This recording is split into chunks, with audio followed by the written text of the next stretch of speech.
Hi all, welcome to football arena. ലാലിഗയിലെ ആദ്യത്തെ മത്സരത്തിന് വേണ്ടി നാളെയാണ് അത്ലറ്റിക്കോ മാഡ്രിഡ് കളിക്കളത്തിലേക്ക് ഇറങ്ങുന്നത്. എതിരാളികൾ മലാഗയാണ്.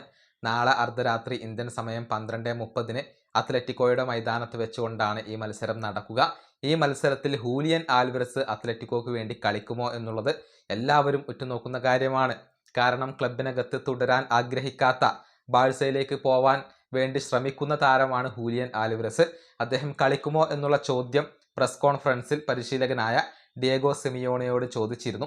ഈ മത്സരം കളിക്കാനുള്ള ഒരു അവസ്ഥയിലല്ല ഇപ്പോൾ ഹൂലിയൻ ആൽവരസ് ഉള്ളത് എന്നാണ് ഡിയേഗോ സിമിയോണി പറഞ്ഞിട്ടുള്ളത്. അതായത് ഈ മത്സരത്തിൽ ഹൂലിയൻ കളിക്കില്ല, ഈ മത്സരത്തിന്റെ ഭാഗമായിക്കൊണ്ട് ഹൂലിയൻ ആൽവരസ് ഉണ്ടാവില്ല എന്നുള്ളത് ഇപ്പോൾ ഉറപ്പായി കഴിഞ്ഞു.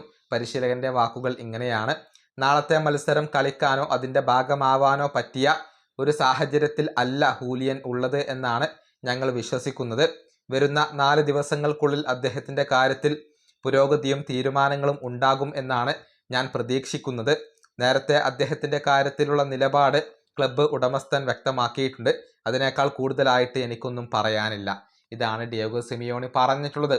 അതായത് ഇദ്ദേഹത്തെ കൈവിടില്ല എന്നായിരുന്നു ക്ലബിന്റെ ഉടമസ്ഥനായ ഗിൽമരിൻ പറഞ്ഞിരുന്നത്. അത് തന്നെയാണ് ഡിയേഗോ സിമിയോണിയും ഇപ്പോൾ ആവർത്തിച്ചിട്ടുള്ളത്. ഹൂലിയൻ ആൽവരസിനെ കൈവിടാൻ അവരിപ്പോൾ ഉദ്ദേശിക്കുന്നില്ല. പക്ഷേ പോകണം എന്ന ഒരു വാശിയിൽ തന്നെയാണ് ഇപ്പോഴും ഈ താരം ഉള്ളത്. വരുന്ന 1-2 ദിവസങ്ങൾക്കുള്ളിൽ പ്രധാനപ്പെട്ട ചർച്ചകൾ നടക്കുന്നുണ്ട്. ഈ ചർച്ചകളിൽ ഒരു അന്തിമ തീരുമാനം ഉണ്ടാകും എന്നാണ് ഇപ്പോൾ പ്രതീക്ഷിക്കപ്പെടുന്നത്. ഈ വീഡിയോ അവസാനിപ്പിക്കുന്നു. അടുത്ത ടീം കാണാം.